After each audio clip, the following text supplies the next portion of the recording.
Top quality और consistent performance के लिए सिर्फ सिल्वर पंप। टॉप क्वालिटी और कंसिस्टेंट परफॉर्मेंस के लिए सिर्फ सिल्वर पंप, नाम याद रखना। सर, स्ट्रक्चरल ऑडिटचा मुख्य विषय आहे। मंदिर संस्थांनं जे स्ट्रक्चरल ऑडिट केलं होतं ते खाजगी संस्थेकडून केलं जातं आणि त्याच्यावर कुठेतरी पुजारीने आक्षेप घेतला। आपण मगाशी पुजारीने बोलतो की ते ऑडिटचा रिपोर्ट आपण मान्य करणार नाहीत। काय नेमकं ते ऑडिट रिपोर्ट कशामुळे मान्य करण्यात काय त्रुटी आहेत त्या ऑडिट रिपोर्टमध्ये? त्रुटी अशा नाहीत, काही त्याच्या पुढेही जाऊन काही कॉल आपल्याला जे घ्यायचे असतात त्याची स्पष्टता त्या रिपोर्ट्समध्ये नव्हती। ते रिपोर्ट पूर्णतः चुकीचे होते असं नव्हतं, पण त्याच्यात स्पष्टता नव्हती। पण आता COUP किंवा काही शासकीय संस्थांकडूनही आपण ऑडिट करून घेतो आहे, त्याचे अहवाल अद्याप आपल्याला प्राप्त झालेले नाही आहेत। ते प्राप्त झाल्यावरती काही त्याच्या पुढे आपण कॉल घेऊ। आणि आज सर्वांशीच आपण मोकळा संवाद साधला आहे, पूर्ण सगळ्यांना वेळ दिला आहे। सगळे पुजारी असतील, आपण सगळ्यांचं मत जाणून घेतलं आहे आणि जे काही विकास काम असेल हे सर्वानुमते सर्वांना विश्वासात घेऊनच केलं जाईल, हे याबद्दल मी आपल्याला ग्वाही देतो।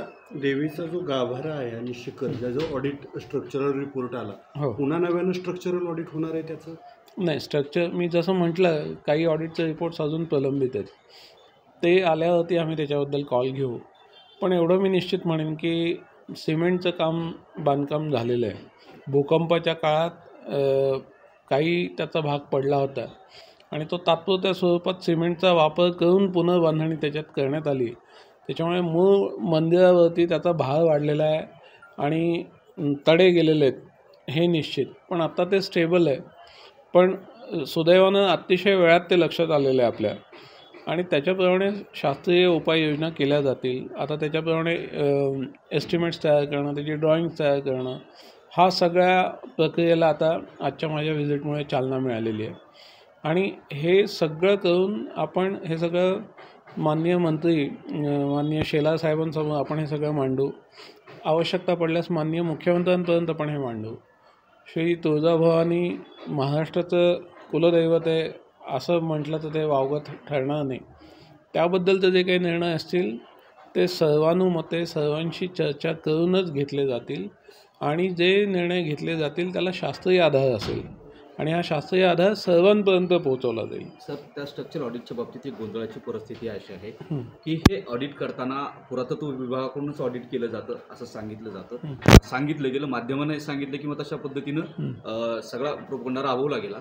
आता मग ते पुरातत्व विभागाने जर ते ऑडिट स्ट्रक्चरल ऑडिट केलं असेल तर मग तो आता रद्द करण्याची वेळ काय ते काय? मी मगाही म्हटलं रद्द नाही आहे, त्याच्यात पहिल्या ऑडिटमध्ये काही स्पष्टता नाही आहेत।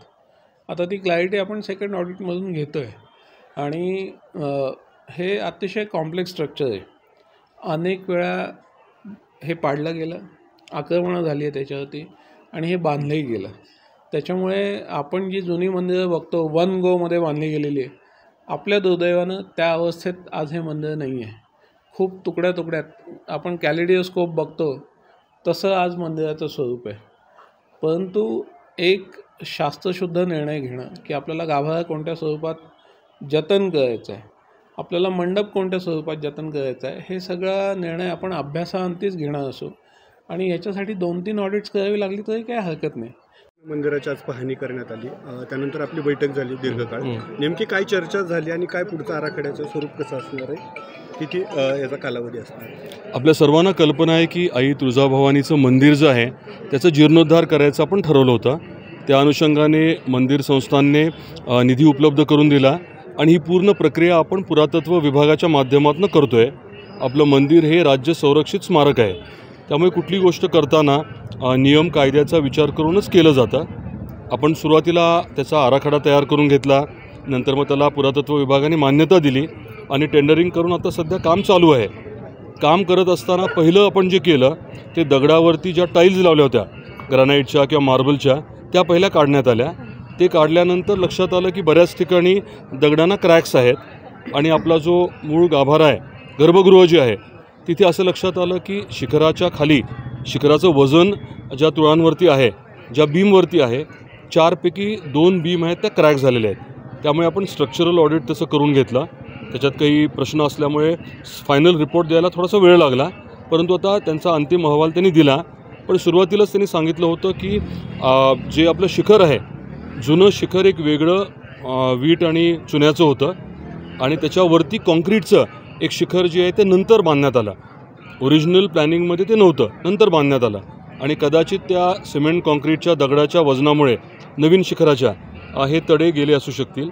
आणि साधारणतः असं ठरलेलं आहे की शिखर जे आहे ते आपल्याला पूर्ण काढावं लागेल आणि जे जुन्या पद्धतीचं शिखर होतं, जे आधीचं वीट आणि चुन्याचं होतं, त्याचे काही फोटो आता उपलब्ध आहेत, त्याच्यावरनं त्या जुन्या पद्धतीचं शिखर परत एकदा आपण नव्याने बांधायचं असं साधारण ठरतं आहे.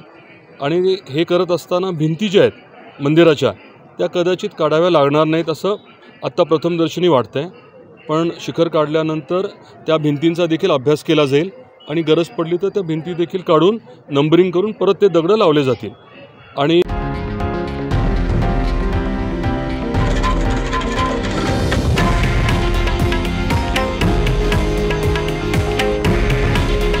हे आहे देशातील नंबर 1 न्यूज नेटवर्क आणि आपण पाहत आहात TV9 मराठी. काळजी तुमची, हित महाराष्ट्राचं.